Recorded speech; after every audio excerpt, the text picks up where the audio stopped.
Operation Hailstone, Raid on Truk Lagoon, 1944.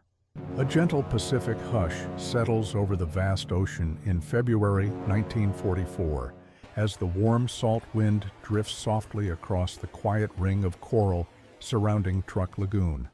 Beneath the moonlit surface, the water moves in a slow, unbroken tide, a peaceful rhythm that echoes through what was once Japan's most fortified naval stronghold. And in that stillness, history lingers. Tonight, we return to those fateful days when the U.S. Fifth Fleet launched a sudden, sweeping strike, Operation Hailstone, a blow that reshaped the war in the Pacific. In the closing months of 1943 and the early weeks of 1944, the momentum in the Pacific shifted decisively toward the United States. After the grinding struggle for Guadalcanal ended in early 1943, American forces pressed forward through the Solomon Islands and toward the Central Pacific, taking each step with growing confidence and industrial power behind them. The battles of Tarawa and Makin in the Gilbert Islands demonstrated the effectiveness of the new American amphibious assault tactics despite the enormous cost. Soon after, the capture of Kwajalein and the Marshall Islands in early 1944 provided the United States with forward bases from which long-range aircraft and the expanding carrier fleet could strike deeper into Japanese-held territory. These victories marked not only territorial gains, but also the erosion of Japan's ability to fight a mobile war across the ocean. The Imperial Japanese Navy, once the dominant force in the Pacific, found its freedom of movement increasingly constrained as American airfields and naval bases crept closer to its strongholds. By this time, the U.S. Navy's Essex-class carriers were entering service in numbers that Japan could no longer match. Earlier in the war, Japanese aircraft carriers had served as the spearhead of a highly skilled and aggressive naval aviation force. But by late 1943, many of Japan's veteran pilots had been lost in earlier battles, and their replacements lacked adequate training. Meanwhile, the United States was producing carriers, aircraft, and trained air crews at a scale impossible for Japan to rival. This growing imbalance made it increasingly difficult for the Imperial Navy to contest American strikes or protect its remaining bases. It also meant that the U.S. Fifth Fleet, under Admiral Raymond Spruance, could project overwhelming power at long distances, supported by replenishment groups that allowed the carrier task forces to remain at sea for extended periods. With the Marshalls secured, American planners looked westward. The next major Japanese stronghold in their path was Truk Lagoon in the Caroline Islands. Known as the Gibraltar of the Pacific, Truk had served for years as the primary forward operating base of the Imperial Japanese Navy's combined fleet. Its location, roughly equidistant from the Marianas, New Guinea, and the Marshalls, made it an ideal logistical hub from which Japan could coordinate operations across the Central Pacific. The lagoon itself, formed by a circular barrier reef and dotted with tropical islands, created one of the world's finest natural harbors. Deep, sheltered, and expansive, it could anchor scores of warships and auxiliaries in relative safety. For Japan, Truk was more than a base. It was a symbol of naval strength. Battleships, aircraft carriers, heavy cruisers, destroyers, and submarine tenders had all passed through its calm waters. At various times, the massive battleships Yamato and Musashi, as well as the battlecruiser-turned-carrier Akagi and numerous other capital ships, had anchored there. However, by early February 1944, just days before the American attack, the combined fleet had withdrawn its major capital ships to safer bases farther west, leaving Truk heavily fortified but no longer home to Japan's frontline battle fleet. The lagoon was ringed with defensive installations, coastal artillery batteries, anti-aircraft emplacements, radar stations, fuel depots, ammunition warehouses, and repair facilities. 4 major airfields, Moan, Eton, Param, and Phaphon, formed a connected network capable of launching fighters, bombers, and reconnaissance aircraft in all directions. Its reputation as an impregnable fortress, however, masked significant vulnerabilities. Many of the defensive installations were outdated or incomplete. Fuel storage tanks, while partially concealed, were still exposed to air attack. The airfields, though numerous, were increasingly short of experienced pilots and operational aircraft. And as the war turned against Japan, the combined fleet quietly withdrew many of its largest ships from Truk to safer bases farther west, particularly Palau and Singapore. By early 1944, Truk remained a powerful logistical center, but was no longer the bustling home of Japan's front-line fleet. Still, dozens of supply ships, transports, tankers, and escort vessels remained inside the lagoon, continuing to support Japanese garrisons across the Pacific. American intelligence units monitored Truk closely. Long-range B-24 Liberator bombers from Bougainville conducted repeated reconnaissance flights over the Caroline Islands, photographing airfields, shipping movements, and defensive sites. These flights revealed clusters of ships at anchor and a steady flow of supply activity. Meanwhile, the U.S. Navy's codebreakers, working through the MAGIC program, intercepted and decrypted Japanese communications that hinted at movements of major fleet units. In January and early February 1944, they detected signs that the Japanese were withdrawing their capital ships from Truk in anticipation of a possible American strike. Although this meant the opportunity to destroy the core of the Japanese fleet had diminished, it did not reduce the strategic value of attacking Truk. American analysts still believed that a successful strike could cripple Japan's supply lines, eliminate numerous smaller warships, devastate air power in the region, and render the base nearly useless as a forward operating stronghold.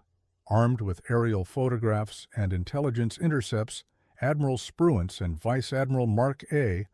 Mitcher prepared a major operation to neutralize Truk before moving onward to the Mariana Islands. The plan, known as Operation Hailstone, called for a massive two-day carrier-based air assault on 17 and 18th of February 1944.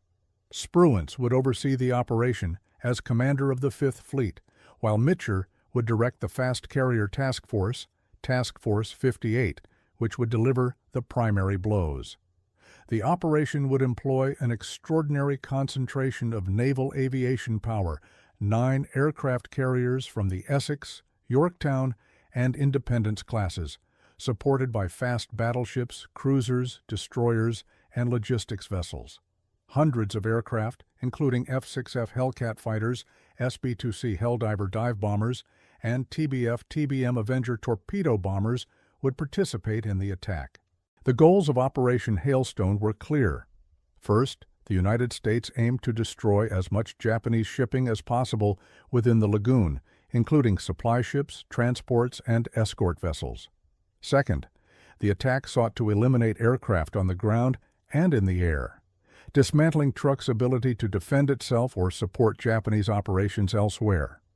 Third, the carriers would target fuel depots, ammunition stores, repair facilities, and radar stations, anything that provided logistical support to Japanese forces.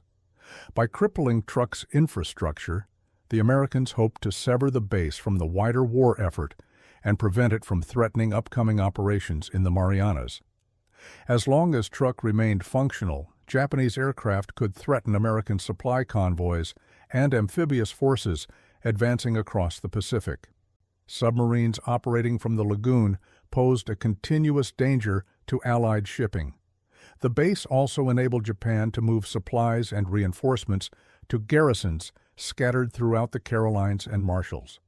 Destroying these support mechanisms would accelerate Japan's isolation and prevent counterattacks during the next phase of the American island-hopping campaign. Moreover, the psychological impact of neutralizing Truk could not be understated.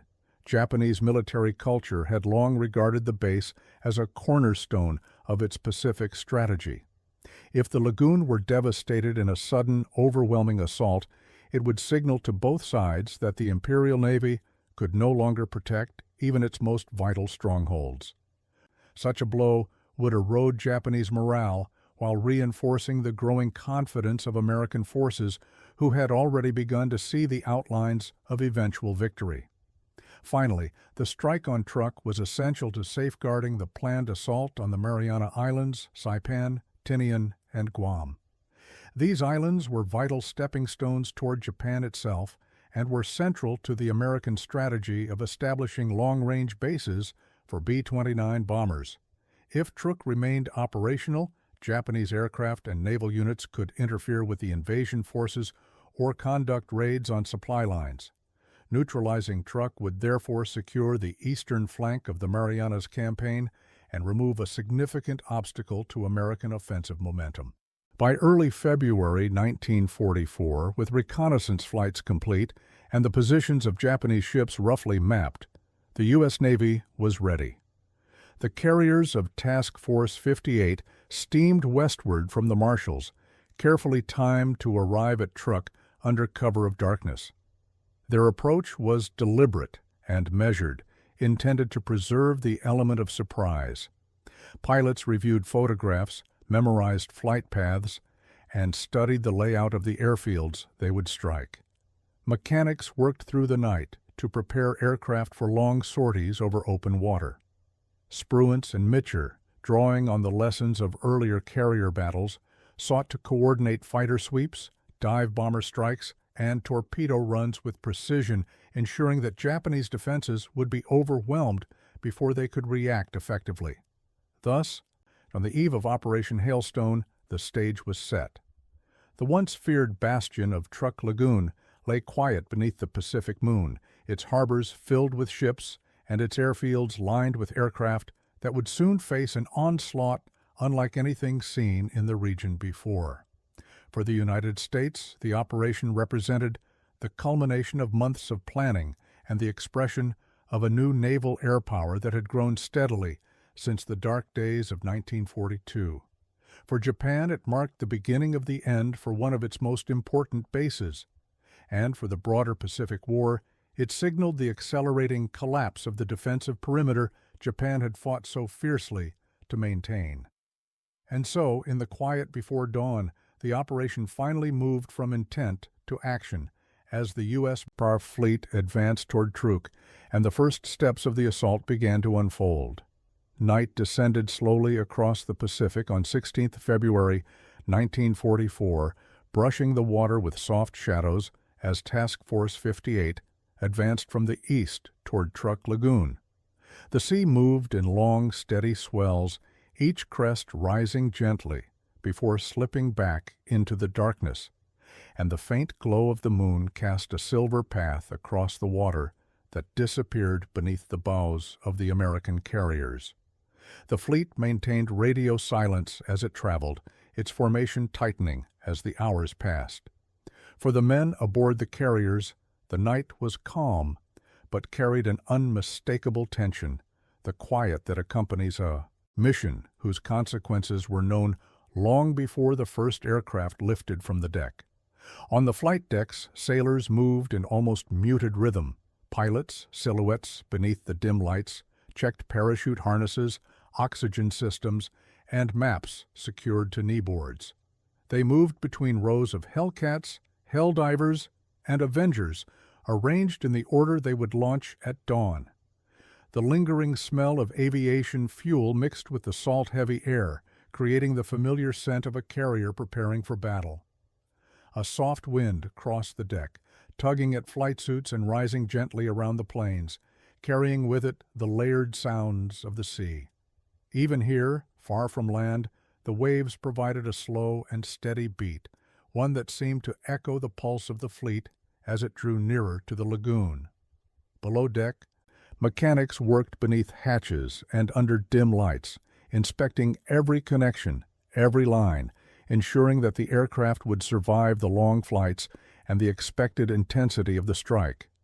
Aviators reviewing target photos tried to memorize the layout of the islands and the positions of airfields, recognizing that the first minutes after dawn would demand absolute precision.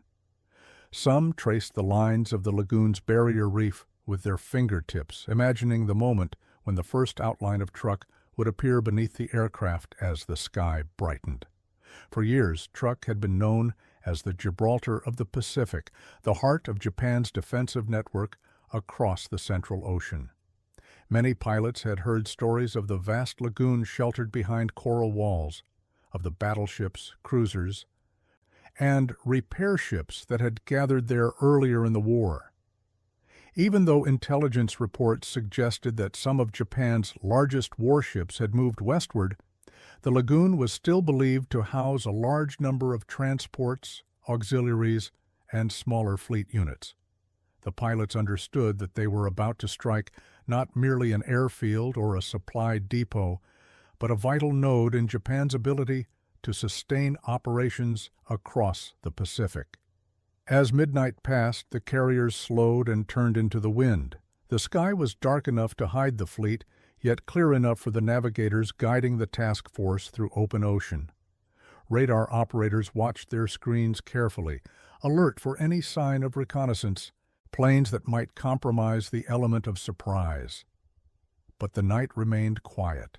The Japanese defenders, unaware of the fleet's approach, slept beneath the sounds of waves breaking on the outer reef and the wind whispering through palm trees on the islands. Then, slowly, dawn began to lift the darkness. The horizon brightened with a faint blue-gray hue, and the sky opened. On the carriers, lights flickered on. Engines began turning over, first a few, then dozens, until the decks vibrated with the harmonized roar of machinery.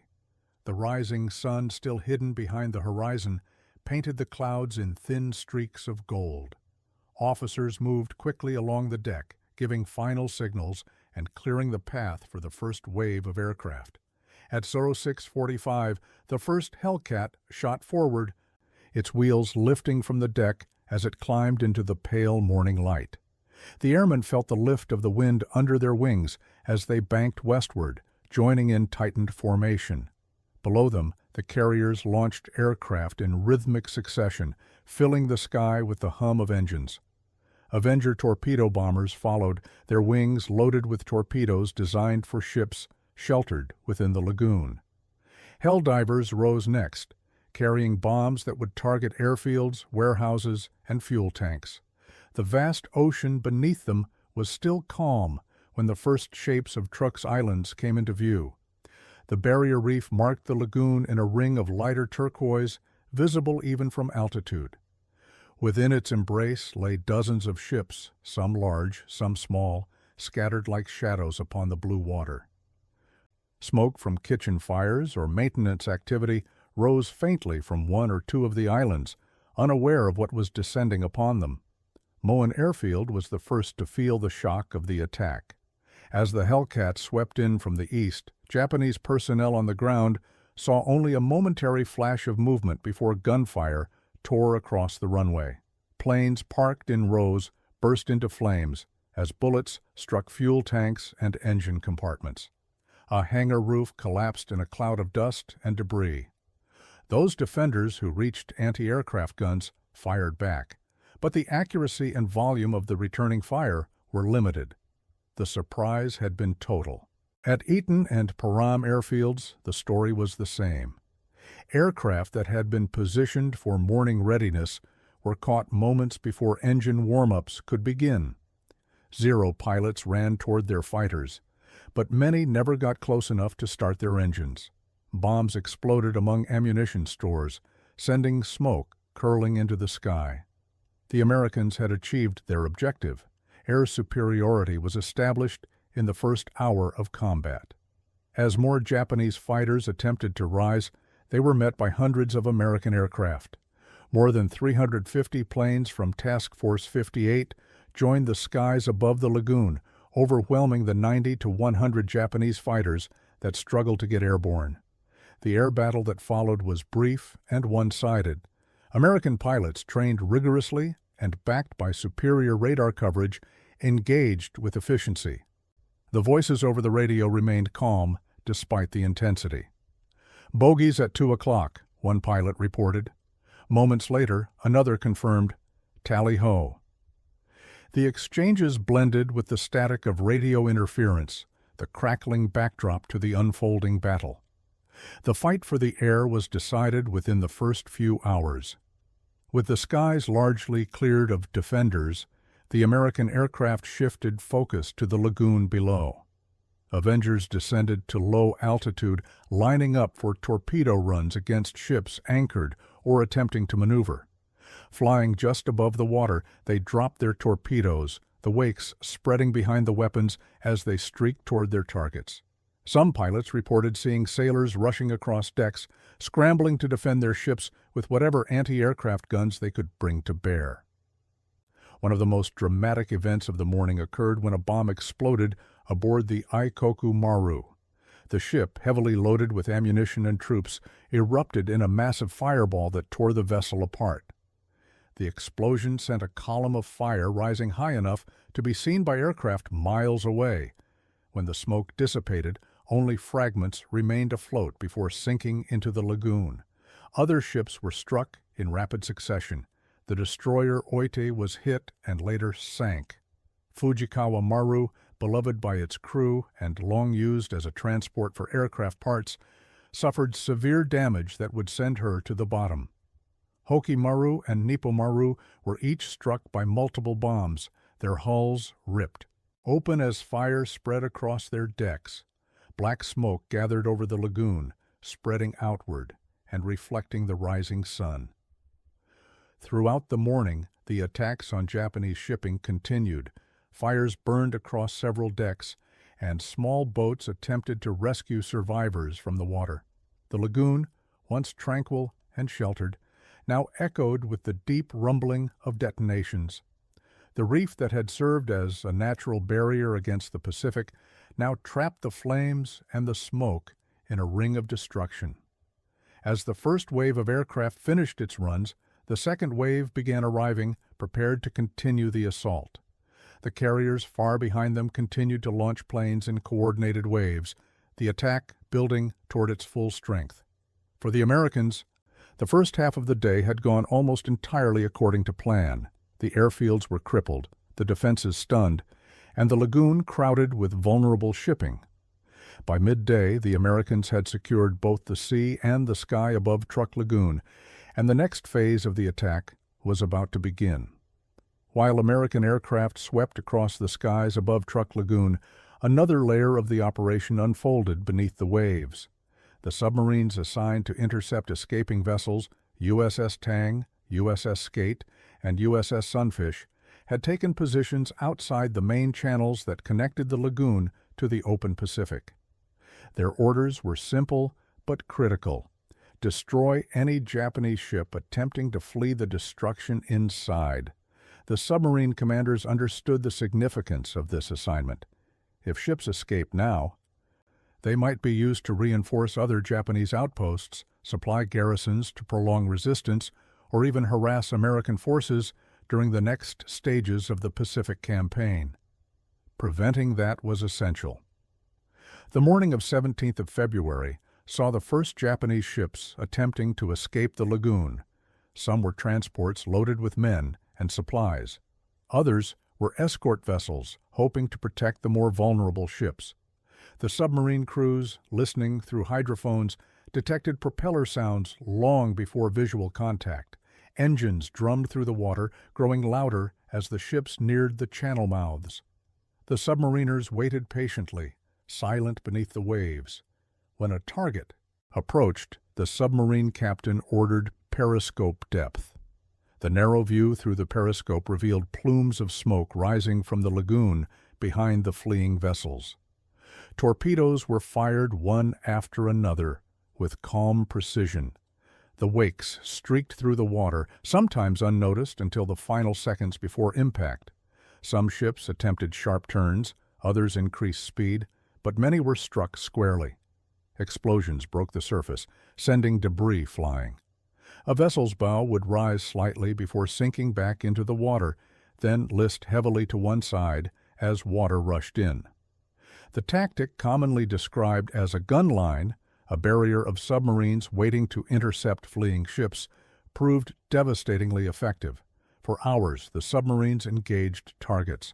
Tang, renowned for its aggressiveness and led by Commander Richard O'Kane, scored multiple hits. Skate and Sunfish joined in, each intercepting vessels that had slipped past air patrols. Within a short time, the waters around the lagoon became as dangerous as the skies above it. Some Japanese sailors leaped into the sea, hoping to swim toward land, but many were too far from shore. Japanese commanders inside the lagoon halted further escape attempts, realizing that the exits were as perilous as remaining under bombardment. The submarine ambush sealed Truk's fate as thoroughly as the airstrikes did. As the afternoon of 17th of February advanced, American aircraft returned for additional strikes. Many of the ships hit earlier were still burned or smoldered, but others remained afloat and threatened to survive unless neutralized. The pilots, who had flown since dawn, now returned with new ordnance: bombs for the larger targets and rockets or torpedoes for anything still mobile. The smoke rising from the lagoon created a drifting haze that hung low over the islands. It blurred the outlines of palm trees and buildings, giving the entire lagoon a muted, dreamlike atmosphere, despite the destruction that continued beneath it. This phase of the operation shifted focus toward specific targets whose destruction was essential to paralyzing Truk as a military base. Helldiver dive bombers circled upward until they reached the altitude needed for their steep attack runs. Their dives came almost vertically, the howl of the air rushing over their wings, audible even from ships far below. Bombs struck fuel depots, creating towering fireballs of gasoline-fed flame. Others hit repair workshops and machine shops where Japanese mechanics had once labored to keep submarines and destroyers operational. The explosions tore through wooden structures, sending roofs collapsing inward and scattering timbers across the shoreline. On smaller islands, American pilots identified camouflaged warehouses with ammunition stores hidden beneath palm fronds and netting. Once targeted, these too erupted in explosive bursts that shook the water's surface. Some secondary explosions continued for minutes at a time, a chain reaction of shells and bullets cooking off in the heat. The combination of thick black smoke from burning fuel and pale gray dust clouds from shattered buildings formed layers that drifted over the lagoon like a shroud. Anti-aircraft fire from the Japanese defenders grew weaker by the hour. In the morning, multiple guns had fired steadily, but by late afternoon, many were silent, either destroyed or without ammunition. Those that remained operational fired sporadically, as if in defiance rather than in a coordinated defense. American pilots reported far fewer tracers rising to meet them as they made their afternoon runs. What resistance remained was scattered and increasingly ineffective. By the end of 17th February, destruction touched nearly every part of the lagoon. Shattered hulls leaked fuel into the water, smoke still curled from the ruins of airfields. The once bustling anchorage had been transformed into a graveyard of broken steel, but the operation was not yet finished. Mitcher and Spruance had planned for 2 full days of strikes, understanding that morning success did not guarantee complete neutralization. As evening fell, the aircraft returned to their carriers, their wings reflecting the last light of the day as the sun dipped beneath the horizon. The night was quiet again, but this silence was different from that of the previous evening. Truk no longer held its former confidence. The Japanese defenders knew now how vulnerable the lagoon had become. When dawn came on 18th of February, the Americans resumed their attack with the same determination. The second day of strikes lacked the dramatic intensity of the first, largely because so much of the Japanese defense had already been neutralized, but it was no less methodical. The first aircraft launched as soon as the flight decks were ready. This time, the skies above Truk were almost empty. Only a handful of Japanese fighters attempted to rise from the surviving airstrips. Those that did were quickly shot down or forced into evasive maneuvers that ended near the sea. For the Americans, the mission now resembled a series of targeted cleanup operations, eliminating what remained of military value. Dive bombers returned to hit surviving warehouses and lightly damaged vessels near the shore. Some ships that had burned throughout the night were attacked again to ensure they would not be salvaged. Torpedo planes flew low once more, scanning for hulls that had drifted toward shallower waters or anchored in new positions. When they found them, the attacks came swiftly, the explosions muffled slightly by the water, but still powerful enough to crack open steel plates. On land, the damage from the previous day was unmistakable. Airfields were cratered and littered with the remains of aircraft. Storage facilities lay in ruins. Communication and radar posts had vanished beneath collapsed structures. Japanese personnel worked in small groups to clear debris or salvage parts, but their efforts were largely symbolic. They lacked the tools, manpower, and supplies to respond meaningfully. Without functioning airfields or usable ships, the base that had once supported Japan's naval strategy now barely existed as a military asset. As the hours passed, the Americans took detailed photographs of the destruction, mapping out which facilities had been neutralized and identifying any remaining targets. Some pilots described the scene with a quiet disbelief. What had been one of Japan's strongest bases the day before now seemed abandoned, almost ghost-like, with only drifting smoke and smoldering wrecks testifying to the violence of the attack. By mid-afternoon, Mitcher reviewed the reports and concluded that the primary objectives of Operation Hailstone had been fully achieved. The lagoon's shipping lay at the bottom or burned beyond use. The airfields were destroyed. The fuel depots and repair shops were shattered. Japanese resistance had faded to a few isolated bursts of fire. With these assessments confirmed, he issued the order to withdraw. The ice carriers turned eastward, their bows pointing toward open water. Aircraft landed for the final time, their engines cooling as the fleet moved away from the Caroline Islands. As the ships departed, the lagoon slowly fell silent. Smoke thinned into the humid air. The fires burned low. Beneath the surface, ships that had once carried troops and supplies now rested quietly on the sandy floor, their outlines blurred by the shifting currents.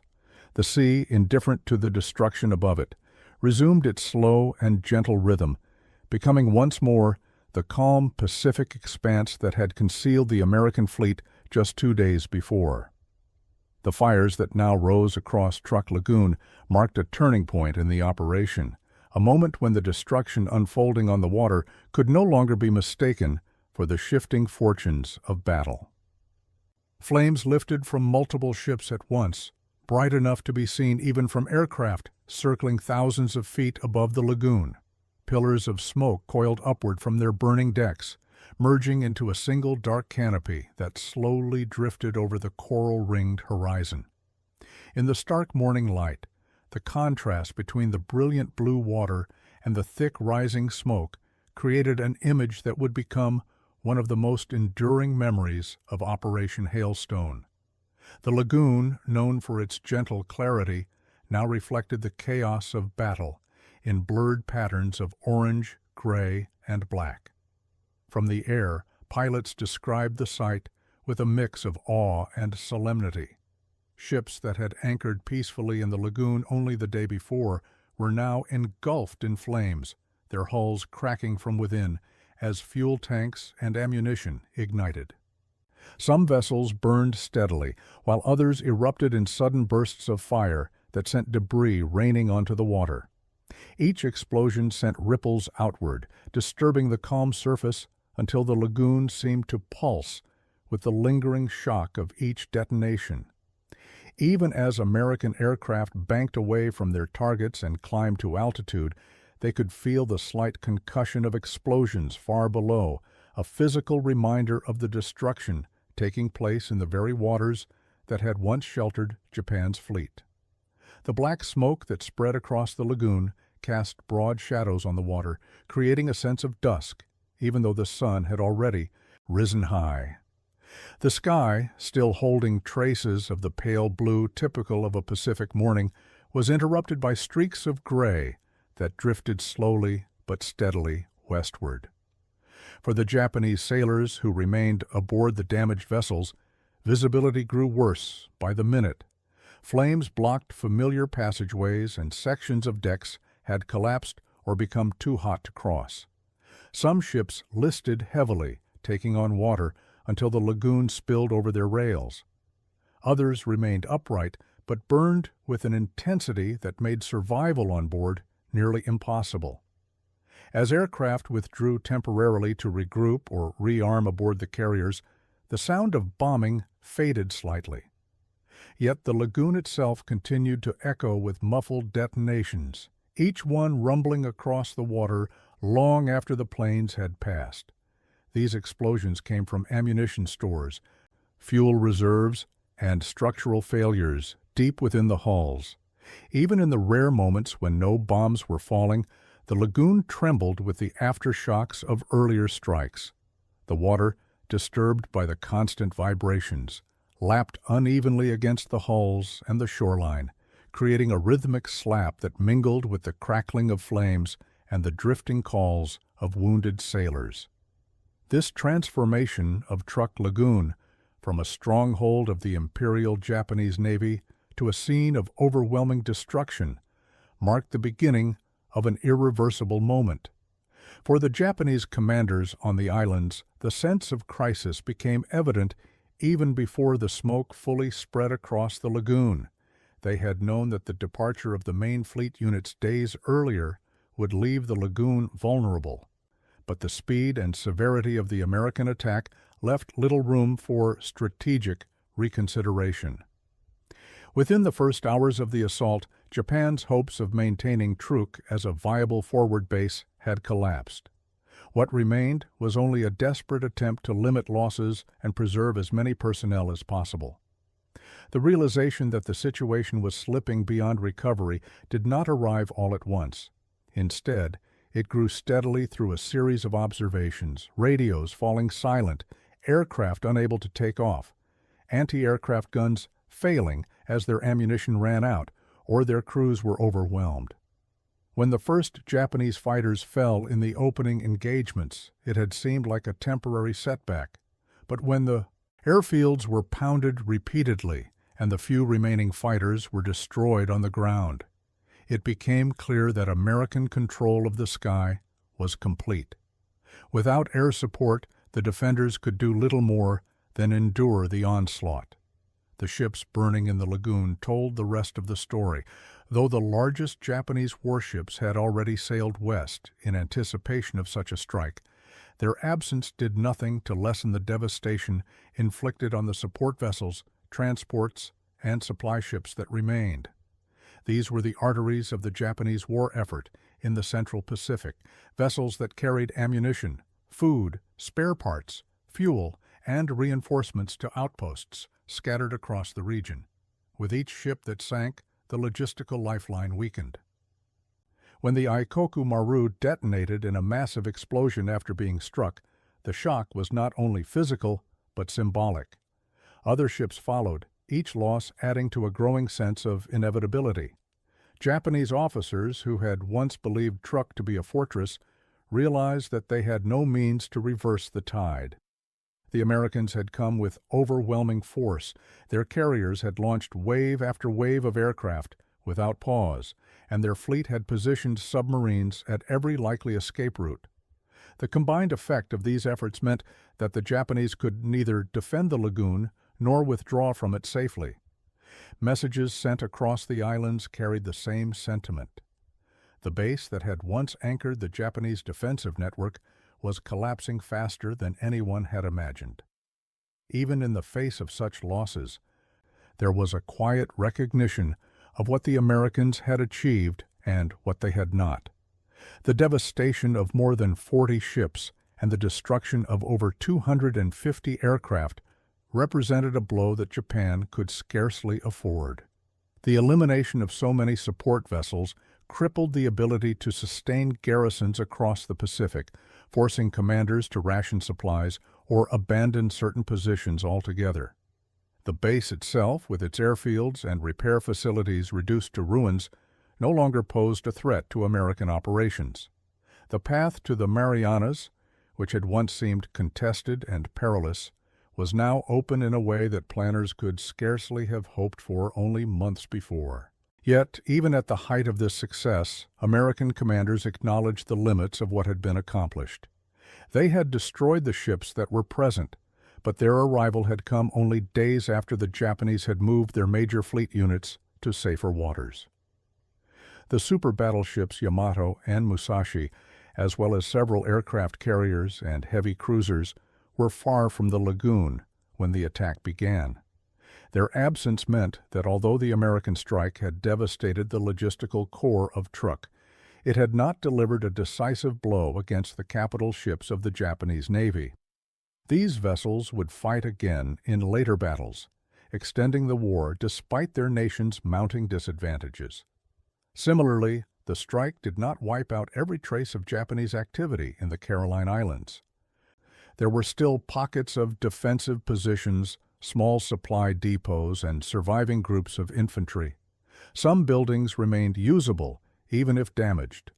A few aircraft, though unable to challenge the Americans effectively, remained intact in hidden shelters. The attack had dismantled Truk as a major naval base, but it had not turned the lagoon into a barren wasteland. As with many operations in the Pacific, total destruction was not possible, only the reduction of the enemy's capacity to function strategically. But for all these acknowledged limits, the shift in Japanese perception was immediate. The decisive moment of collapse did not come with the final bomb or the last torpedo. Instead, it arrived when Japan recognized that Truk could no longer serve its intended purpose. The lagoon, once filled with ships and bustling with activity, had become a place of burning wreckage and drifting smoke. Docks that had once swarmed with sailors now lay empty. Communication lines that had connected the base to the wider ocean fell silent after equipment or cables were destroyed. Shore installations that had coordinated repair work, resupply efforts, and aircraft maintenance were now little more than skeletal remains of their former function. This recognition, quiet, inevitable, and far-reaching, signaled the real collapse of Truk. Even before the Americans withdrew, Japanese officers knew that the lagoon's strategic value had evaporated. No amount of rebuilding could restore what had been lost in just 2 days. Supply routes were gone. The remaining ships were immobilized. The airfields could not recover in time to challenge the next American advance. The wide waters of the lagoon, calm even in the presence of fire, now reflected the image of a fortress without strength, stripped of the very elements that had once made it the pride of Japan's defensive perimeter. As smoke drifted over the islands and the waters grew still, Truk Lagoon stood at the threshold of a new identity. It was no longer the heart of a great naval strategy, nor a launching point for fleets. Instead, it became a symbol of a turning war, a place where Japan's fortunes broke against the combined force of American industrial capacity and naval aviation. What remained beneath the surface would, in time, become a silent testament to this moment, a graveyard of steel sealed within the clear blue waters of the Pacific. The smoke that drifted across Truk Lagoon after the final American aircraft withdrew marked the beginning of a long silence that would settle slowly over the islands. With the fires still smoldering along the shoreline and the sea carrying the faint echo of distant explosions, the scale of the destruction became clearer with each passing hour. Where a bustling naval hub had stood only days earlier, the remains of ships, aircraft, and shattered buildings now lay scattered across the water and the land. For the Japanese forces who survived the attack, the realization of what had been lost was immediate and profound. The numbers alone told a story of devastating impact. In just 2 days, more than 40 Japanese ships had been sunk or left so badly damaged that they would never sail again. These vessels included transports, supply ships, submarine tenders, and smaller escorts whose purpose had been to keep far-flung garrisons supplied across the Pacific. Alongside these ships, between 250 and 275 aircraft were destroyed, some in combat, some on the ground, where the first waves of American fighters had caught them before their engines could turn. The airfields that once supported Japan's presence across the Central Pacific were left cratered and scorched, with runways split apart and hangars reduced to piles of twisted metal. Thousands of Japanese personnel perished in the bombardment, many trapped aboard the ships that burned in the lagoon or caught in the explosions that tore through fuel depots and ammunition stores. For the defenders, the losses were not simply numerical, but deeply personal, tied to the men they had served beside and the base they had long believed to be secure. American losses, by contrast, were strikingly small. 25 aircraft were lost across the 2 days, some to anti-aircraft fire, others to mechanical failure or mishap during operations, but no capital ships suffered damage. The carriers that had launched the waves remained intact. The supporting battleships and cruisers continued their steady patrol of the perimeter without incident. The success of the operation, measured purely in terms of damage inflicted and risk endured, revealed the overwhelming advantage that American air power had achieved by early 1944. Training, equipment, and sheer scale all contributed to an outcome that seemed almost unimaginable during the darker years at the beginning of the war. The strategic meaning of the attack became clear immediately. With its ships sunk, its airfields destroyed, and its fuel stores burning, Truk was effectively removed from the war. The base that had once anchored Japan's operations across the Central Pacific could no longer send aircraft against American forces or supply the scattered island garrisons that depended on its warehouses and docks. For Japan, the loss of Truk was a strategic amputation, its logistical heart severed in a matter of hours. American planners understood this even before the smoke cleared. With Truk neutralized, the path toward the Mariana Islands opened in a way that would have been almost impossible only months earlier. Saipan, Tinian, and Guam, each vital to the long-range bomber strategy that would unfold later in the war, could now be approached with far less risk of counterattack from the Japanese Navy. The strike also accelerated Japan's shift into a purely defensive posture. No longer able to contest the Americans in the Central Pacific, Japanese commanders were forced to concentrate their scattered forces closer to the home islands. Every remaining ship, aircraft, and unit would now be needed to defend the shrinking perimeter. In this sense, the destruction of Truk did not simply eliminate a base, it reshaped the entire strategic map of the Pacific War. The initiative belonged fully to the United States, and Japan, recognizing the impossibility of rebuilding what had been lost, could only prepare for battles that would move ever closer to the heart of its empire.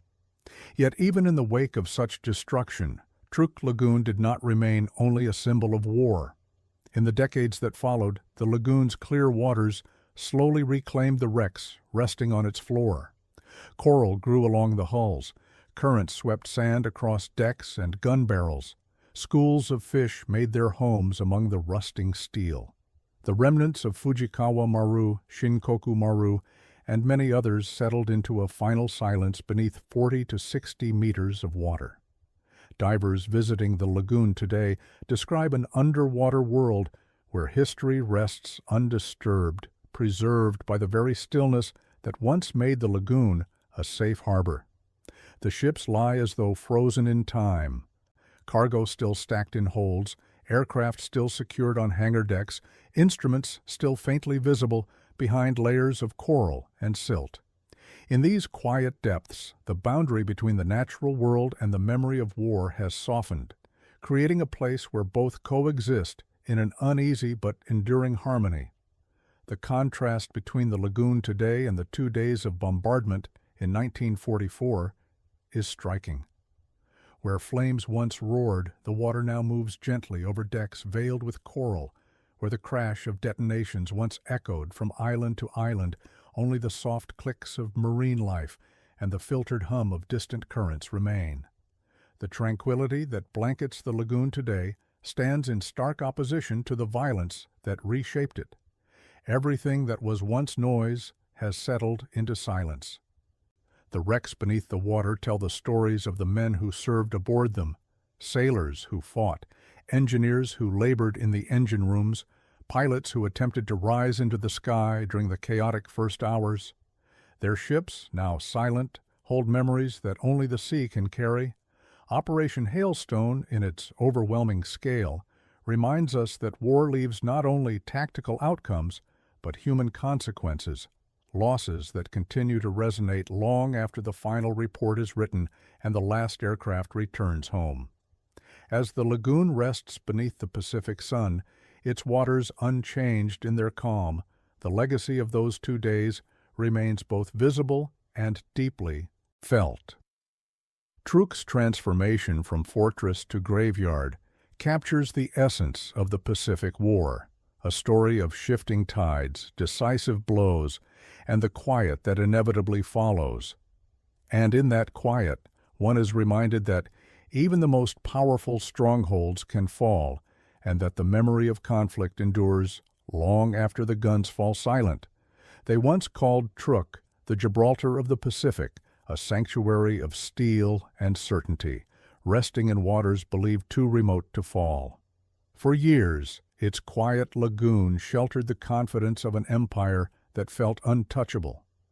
But in February 1944, 2 days of relentless strikes pulled that certainty apart.